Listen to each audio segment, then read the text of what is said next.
आज की कहानी में हम एक ऐसे व्यक्ति को देखेंगे जो अपने जीवन में बहुत सारी समस्याओं से जूझ रहा था। यह केवल उसके सोचने के तरीके के वजह से था। उसे लगता था कि मानव जीवन बहुत कष्टदायक है। वो सोचता था कि पशुओं का जीवन इंसानों से बेहतर है क्योंकि उन्हें इतनी समस्याएं झेलनी नहीं पड़ती। हम इंसानों को सदा चिंताएं सताती रहती है, जबकि पशु पक्षी आनंद से जीवन जीते हैं। तो आइए जानते हैं उसकी सोच बुद्ध ने कैसे बदली और कैसे वह जान गया कि मनुष्य का जीवन ही सबसे कीमती है। लेकिन इससे पहले कि आप कहानी में खो जाएं, वीडियो को लाइक जरूर कर दें। तो चलिए बिना किसी देरी के शुरू करते हैं। एक व्यक्ति एक मार्ग में बहुत तेजी से आगे बढ़ रहा था। तभी अचानक वह दूसरे व्यक्ति से टकरा गया। इस पर वह दूसरा व्यक्ति क्रोधित होकर कहता है, अरे जानवर हो क्या, तुम्हें दिखाई नहीं देता? एक सांड की तरह लगातार आगे बढ़ते जा रहे हो। इस पर पहला व्यक्ति कहता है, काश आप जो कह रहे हैं वही सत्य होता, लेकिन दुर्भाग्यवश मैं एक मनुष्य हूं। उस पहले व्यक्ति के मुख से यह सुनकर उस दूसरे व्यक्ति का क्रोध शांत हो गया। वह उस पहले व्यक्ति से कहता है, लगता है तुम बहुत दुखी हो, वरना सौभाग्य की बात को दुर्भाग्य ना कहते, क्योंकि एक इंसान का जन्म पाना तो बड़े ही सौभाग्य की बात है। मनुष्य का जीवन बड़ी कठिनाइयों से मिलता है और तुम हो कि एक जानवर होना चाहते हो। तभी वह पहला व्यक्ति कहता है, मित्र, क्या आपने कभी किसी जानवर को आत्महत्या करते हुए देखा है? क्या आपने कभी किसी जानवर को किसी दूसरे जानवर को धोखा देते हुए देखा है? क्या आपने किसी जानवर को अपने अतीत या फिर अपने भविष्य के लिए परेशान होते हुए देखा है? ऐसे में मनुष्य का जीवन भला सौभाग्य की बात कैसे हो सकती है? इससे अच्छा तो पशुओं का जीवन ही है। हम मनुष्य तो पशुओं से भी गए गुजरे हैं। उस पहले व्यक्ति की यह सारी बातें सुनकर वह दूसरा व्यक्ति कहता है, लगता है तुम बहुत दुखी हो, तुम्हारे जीवन में बहुत बड़ी समस्या आ पड़ी है। यदि ऐसा है तो तुम्हें इसका समाधान महात्मा बुद्ध के पास मिल जाएगा, तो वहां जाओ। तभी पहला व्यक्ति कहता है कि कौन है? क्या कोई साधु है, महात्मा है, ऋषि मुनि है या पंडित है? अगर वह इनमें से है तो इनमें से कोई भी मेरी मदद नहीं कर सकता। मैं ऐसे कई लोगों से मिल चुका हूं और इनके पास मेरी समस्या का कोई समाधान नहीं है। इस पर वह दूसरा व्यक्ति कहता है, वह इनमें से तो नहीं है, लेकिन वह क्या है यह मैं भी नहीं जानता। बस मैं इतना ही जानता हूं कि जो भी उनके पास जाता है उनकी सभी समस्याओं का समाधान वह बड़ी सरलता से कर देते हैं। जो भी उनके पास आता है वह अपने सारे दुख दर्द वहीं पर छोड़कर चला आता है। उस दूसरे व्यक्ति की बात सुनकर पहले व्यक्ति को लगा कि उसे भी महात्मा बुद्ध से मिलना चाहिए।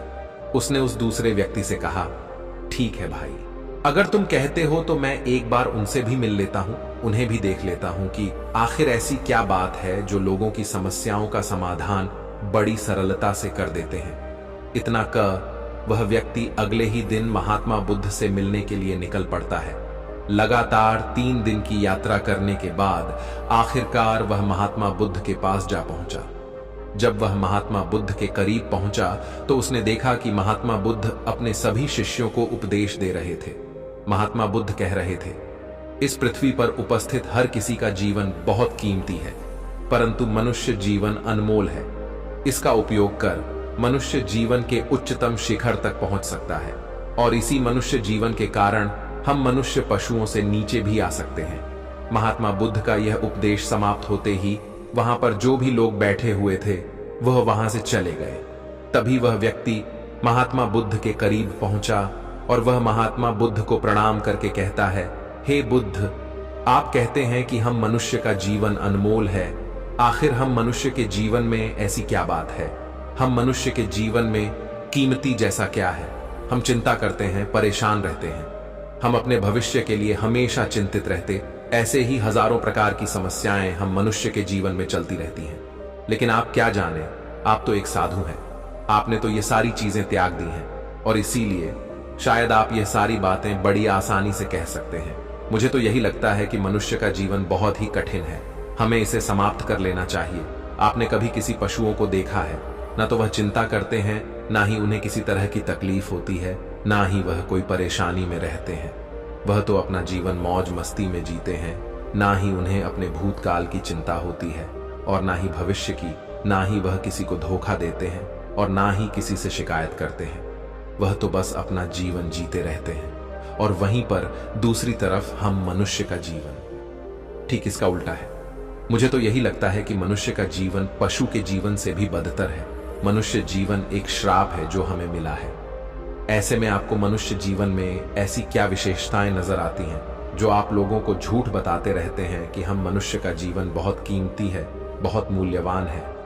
इस दौरान महात्मा बुद्ध उस व्यक्ति की सारी बातें ध्यानपूर्वक सुन रहे थे और वह उसकी मनोदशा को समझ रहे थे। आखिर में महात्मा बुद्ध मुस्कुराते हुए उस व्यक्ति से कहते हैं, भंते तुम अपने जीवन के संघर्षों से भाग रहे हो। यदि तुम संघर्ष करोगे ही नहीं तो जीवन सफल कैसे बनेगा? और जब हम संघर्षों से भागते हैं तो हमारा जीवन दूसरों के अधीन हो जाता है और फिर हमें दूसरों के अनुसार ही चलना पड़ता है। इसलिए हमें अपने जीवन के लिए संघर्ष तो करना ही पड़ता है। महात्मा बुद्ध के मुख से यह सुनकर वह व्यक्ति बहुत अचरज में पड़ गया। उसने तुरंत ही महात्मा बुद्ध को प्रणाम किया, उनके चरणों में जा गिरा और उनसे कहने लगा, हे बुद्ध, आपको कैसे पता चला कि मैं अपने जीवन में संघर्षों से भाग रहा हूं, उनसे बचना चाहता हूं?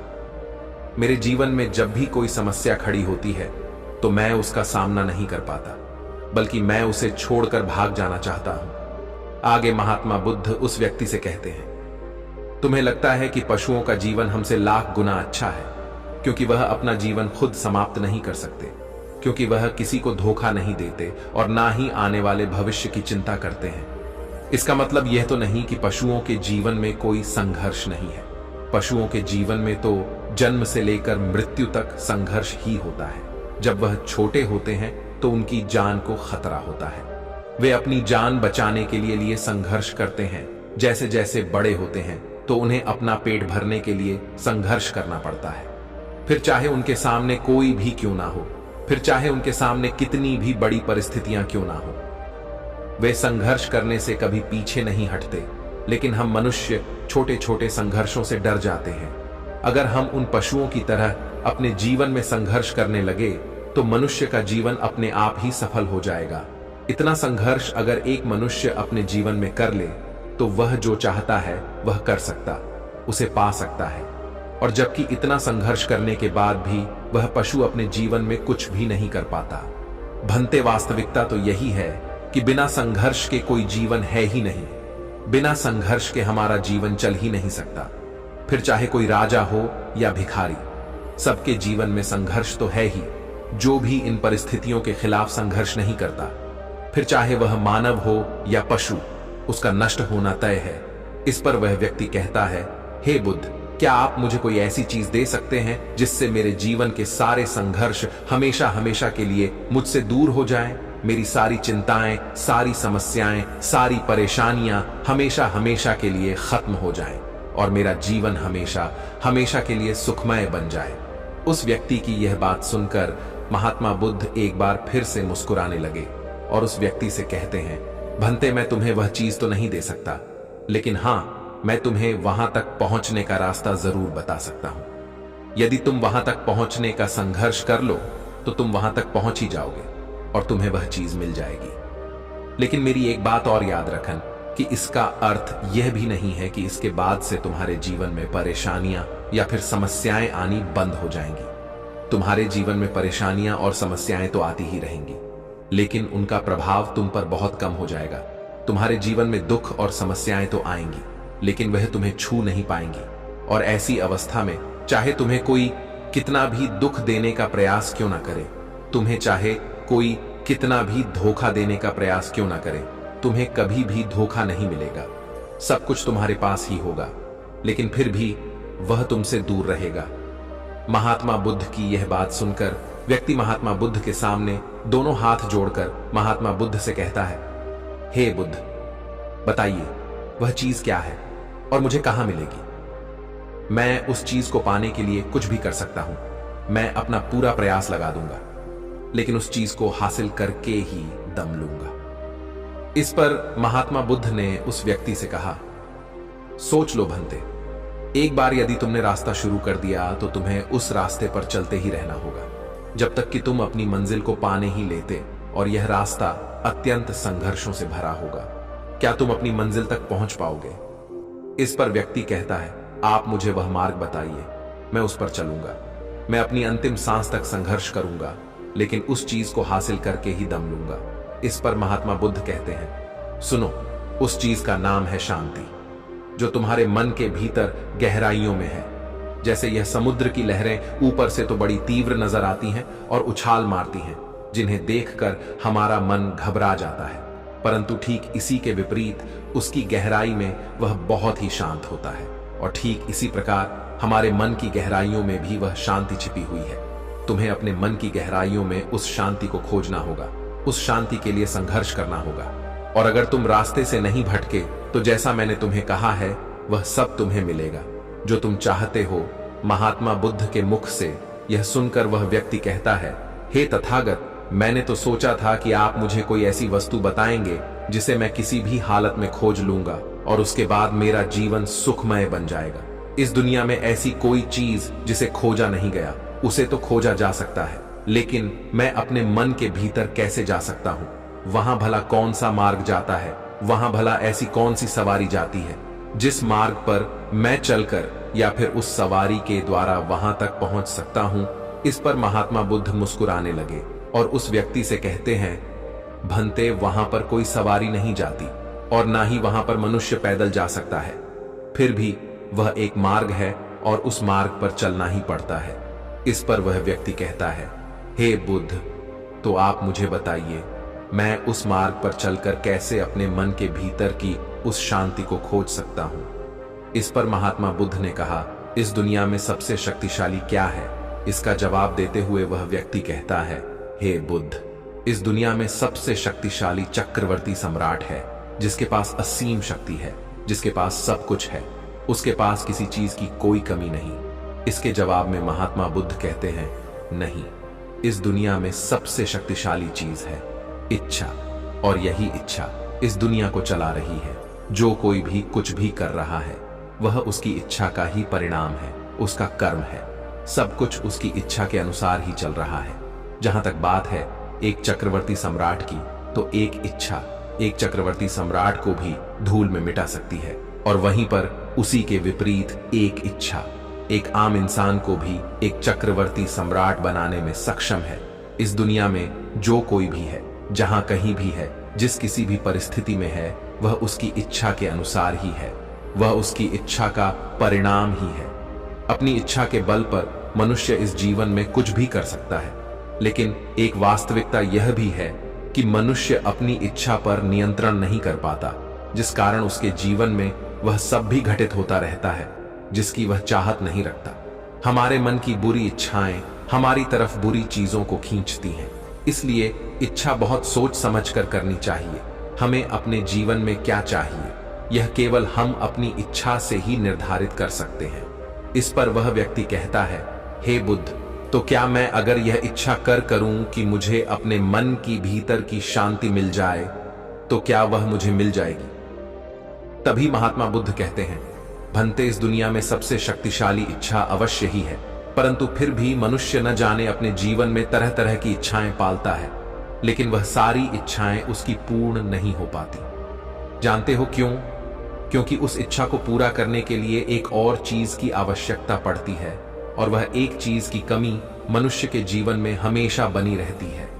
क्या तुम उसके बारे में जानते हो? इस पर वह व्यक्ति कहता है, नहीं बुद्ध, मैं नहीं जानता वह क्या चीज है। तभी महात्मा बुद्ध कहते हैं, भंते, संकल्प के बिना इच्छा व्यर्थ है। संकल्प के बिना तुम चाहे कितनी भी बड़ी इच्छा क्यों ना कर लो, लेकिन वह कभी पूरी नहीं हो सकती। संकल्प जितना मजबूत होगा, तुम्हारी इच्छा भी पूरी होने की संभावना उतनी ही अधिक होगी, और संकल्प जितना कमजोर होगा, तुम्हारी इच्छा भी उतनी ही कमजोर होगी। इस पर वह व्यक्ति महात्मा बुद्ध से कहता है, हे बुद्ध, तो इसका अर्थ यह हुआ कि यदि मुझे शांति पाने की इच्छा है और मैं इसे पाने के लिए दृढ़ संकल्प करूं, तो क्या मुझे वह शांति मिल जाएगी? तभी महात्मा बुद्ध कहते हैं, भंते, संकल्प भले ही इच्छा को शक्ति प्रदान करता है, परंतु इच्छा और दृढ़ संकल्प होने के बाद भी व्यक्ति अपने मंजिल तक पहुंच नहीं पाता, क्योंकि वह राह में भटक जाता है और फिर थक हार कर वह अपने संकल्प को त्याग देता है और अपनी इच्छाओं को छोड़ देता है। क्या तुम जानते हो ऐसा क्यों होता है? इस पर वह व्यक्ति कहता है, हे बुद्ध, मुझे नहीं पता। तभी महात्मा बुद्ध कहते हैं, क्योंकि किसी भी मार्ग पर चलने के लिए उस मार्ग के ज्ञान का होना बहुत आवश्यक है, और यह ज्ञान हमें उस मार्ग पर चलकर ही मिल सकता है, ना कि केवल बैठकर सोचने से। और जब हम उस मार्ग पर चलते हैं तो हमें छोटी मोटी दिक्कतें, समस्याएं, परेशानियां आती ही रहती हैं, और हम उन छोटी छोटी समस्याओं में फंस कर रह जाते हैं और हमारा संकल्प टूट जाता है। हमारी इच्छा उन छोटी छोटी समस्याओं के सामने कमजोर पड़ जाती है और हम उन समस्याओं के सामने घुटने टेक देते हैं, हार मान लेते हैं, और हमारा पूरा का पूरा जीवन फिर उन्हीं समस्याओं के इर्द गिर्द घूमता रह जाता है और हमारा पूरा जीवन वहीं पर समाप्त हो जाता है। इस पर व्यक्ति कहता है, हे बुद्ध, मैं आपकी बातों को समझने का बहुत प्रयास कर रहा हूं, लेकिन मुझे आपकी सारी बातें समझ नहीं आ रही। कृपया करके आप मुझे साफ और स्पष्ट तौर पर समझाने का प्रयास करें। तभी महात्मा बुद्ध ने उस व्यक्ति से कहा, भंते, मान लो कि तुम्हें किसी गांव में जाना है और वहां पर किसी व्यक्ति से मिलना है, और तुमने यह दृढ़ संकल्प किया है कि तुम उस व्यक्ति से मिलकर ही रहोगे। तुमने अपना सफर तो शुरू किया, लेकिन काफी वर्षों के प्रयास के बाद भी ना तो वह गांव खोज पाए और ना ही उस व्यक्ति से मिल पाए। तो ऐसे में क्या हुआ? इसके जवाब में वह व्यक्ति कहता है, हे बुद्ध, भला ऐसा कैसे हो सकता है? यदि मैं जीवित हूं और वह व्यक्ति भी जीवित है जिससे मैं मिलना चाहता हूं, और मुझे वह गांव पता है, तो मैं उससे अवश्य ही मिल लूंगा। तभी महात्मा बुद्ध कहते हैं, भंते, तुम्हें उस गांव का नाम पता है और तुम्हें जिसे मिलना है उसका नाम भी तुम्हें पता है, पर तुम्हें यह नहीं पता कि गांव किस दिशा में है। तो ऐसे में तुम कौन सा मार्ग पकड़ोगे और किस मार्ग पर आगे बढ़ोगे? यदि मान लो कि तुमने किसी विपरीत मार्ग को पकड़ लिया, तो क्या वह तुम्हें उस गांव तक ले जाएगा? क्या वह तुम्हें उस व्यक्ति तक मिला पाएगा? इस पर वह व्यक्ति कहता है, हे बुद्ध, इस अवस्था में तो यह कार्य बिल्कुल भी असंभव होगा। इस पर महात्मा बुद्ध मुस्कुराते हुए उस युवक से कहते हैं, भंते, मैं कब से यही तुम्हें समझाने का प्रयास कर रहा हूं। हमारी इच्छा संकल्प होने के बाद भी हमें सही मार्ग का ज्ञान होना आवश्यक है। शांति को खोजने का जो मार्ग है वह ध्यान, और ध्यान भीतर होता है, बाहर नहीं। जब तुम अपने भीतर की शांति को खोजने के लिए ध्यान के मार्ग पर आगे बढ़ो कि अपनी इच्छा की पूर्ति के लिए तुम उस मार्ग पर आगे की ओर बढ़ते चलोगे, तो हो सकता है कि तुम्हारी राह में छोटी छोटी मुसीबतें, दिक्कत या तकलीफ आए, लेकिन तुम्हें उन समस्याओं का सामना करना ही पड़ेगा। तुम्हें उनसे लड़ना होगा, उनसे संघर्ष करना ही होगा, क्योंकि वह मार्ग तुम्हारे लिए बिल्कुल नया है। और पहली बार जब हम किसी मार्ग पर आगे बढ़ते हैं तो हमें यह नहीं पता होता कि अगला पड़ाव क्या होगा और आगे कौन सी कठिनाइयां आने वाली हैं। हमें तो वहां पर जाने के बाद ही पता चल पाएगा, वहीं पर। दूसरी तरफ जो मनुष्य इन छोटी छोटी दिक्कतों में नहीं फंसता, वह अपने संकल्प पर दृढ़ बना रहता है। अपने जीवन में वह सब कुछ पा लेता है जो वह चाहता है, और अपनी मंजिल पर पहुंचकर उसे असीम शांति भी मिलती है। और जब मनुष्य अपने लक्ष्य को प्राप्त कर ही लेता है, तब उसे और कुछ पाने की इच्छा नहीं रह जाती। इसी प्रकार यदि तुम भी केवल मार्ग पर आगे बढ़ते रहो, तो तुम भी अपने मन के अंतर तक पहुंच जाओगे, और वहां पहुंचने के बाद तुम्हें किसी चीज की कोई आवश्यकता नहीं पड़ेगी। ना ही तुम्हें कोई धोखा दे पाएगा, ना ही तुम्हें कोई लूट पाएगा, और ना ही तुम्हें कोई दुख पहुंचा पाएगा। उस अवस्था में पहुंचने के बाद ना ही कोई मोह, ना ही कोई चिंता, और ना ही कोई समस्या रहेगी। तुम उस परिस्थिति से बड़ी सरलता से निकल पाओगे, और जब तुम अपने मन की उस शांति को प्राप्त कर लोगे, तो तुम एक तो नहीं रहोगे और ना ही एक मनुष्य रहोगे, बल्कि तुम मनुष्य से भी और ऊंचा दर्जा प्राप्त कर लोगे। और फिर तुम्हें कोई भी दुख कभी छू नहीं पाएगा। फिर तुम्हें किसी चीज की कोई परेशानी नहीं रह जाएगी, नहीं तो भविष्य की चिंता होगी, और ना ही अपने बीते हुए भूतकाल की। तुम तो बस अपनी शांति में मग्न रहोगे, और तुम्हें किसी प्रकार का दुख कभी छू तक नहीं पाएगा। महात्मा बुद्ध की यह बात सुनकर वह व्यक्ति महात्मा बुद्ध के चरणों में गिर पड़ा, और महात्मा बुद्ध से कहता है, हे बुद्ध, आपकी सारी बातें सत्य हैं। मैं आपकी सारी बातें समझ चुका हूं, लेकिन फिर भी मेरे मन में एक दुविधा है। मेरे पास क्या ऐसी कोई चीज नहीं रख सकता जिससे मेरी सारी दुख, सारी तकलीफें, सारी कठिनाइयां हमेशा हमेशा के लिए दूर हो जाएं। इस पर महात्मा बुद्ध मुस्कुराते हुए कहते हैं, भंते, यदि तुम बाहरी दुनिया से कुछ अपने पास रखना चाहते हो तो तुम उस शांति को पाने का प्रयास छोड़ ही दो, क्योंकि तुम कुछ ऐसा पाना चाहते हो जिससे तुम्हारी समस्याएं कभी समाप्त नहीं होंगी बल्कि और बढ़ती चली जाएंगी, क्योंकि तुम्हारी समस्याओं का समाप्त होना संभव ही नहीं हो पाएगा। और जानते हो ऐसा क्यों है? इस पर वह व्यक्ति कहता है, हे बुद्ध, पर ऐसा क्यों? इसका जवाब देते हुए महात्मा बुद्ध कहते हैं, भंते, क्योंकि बाहर तो पहले से ही शांति है, चारों ओर केवल शांति ही शांति है। हमें तो बाहर की शांति नजर आती है, लेकिन हमारे भीतर की शांति हमें नजर नहीं आती। और जो शांति हम बाहर की ओर देख रहे हैं वह बाहर नहीं बल्कि हमारे भीतर ही है। इसलिए जब तक तुम अपने अंतर को ठीक नहीं कर पाओगे तब तक तुम बाहर कुछ भी नहीं कर सकते। जब तक तुम्हारे भीतर सब कुछ ठीक नहीं होगा तब तक बाहर कुछ भी ठीक नहीं हो पाएगा। इतना कहकर महात्मा बुद्ध शांत हो गए और वह व्यक्ति महात्मा बुद्ध की बातों पर विचार करने लगा। उसके पास महात्मा बुद्ध के बताए गए रास्ते के अलावा और कोई मार्ग भी नहीं था। उसने दृढ़ संकल्प लिया कि वह अपने भीतर की उस शांति तक पहुंचकर ही रहेगा। उसने ध्यान के मार्ग को अपनाया और आगे की ओर बढ़ने लगा। अब वह व्यक्ति अपनी मंजिल तक पहुंचता है या नहीं, यह तो उसकी संकल्प, उसकी इच्छा शक्ति और उसके मार्ग में लगातार आगे बढ़ने पर निर्भर करता है। उससे यह भी समझ आ गया कि मनुष्य का जीवन पशुओं से बुरा नहीं है, बल्कि उससे जैसा जीवन मिला है वही सही है और उससे वह और बेहतर कर सकता है। दोस्तों, आपने आज के इस वीडियो से क्या सीखा वह मुझे आप कमेंट में बता सकते हैं। इसी के साथ में उम्मीद है कि आपको आज की वीडियो पसंद आई होगी, तो इस वीडियो को उस इंसान को शेयर करें और उसी के ठीक बाद चैनल को सब्सक्राइब करें। तो चलिए फिर मिलते हैं ऐसी एक और नई वीडियो में। तब तक के लिए अपना ख्याल रखें। धन्यवाद और नमो बुद्धाय।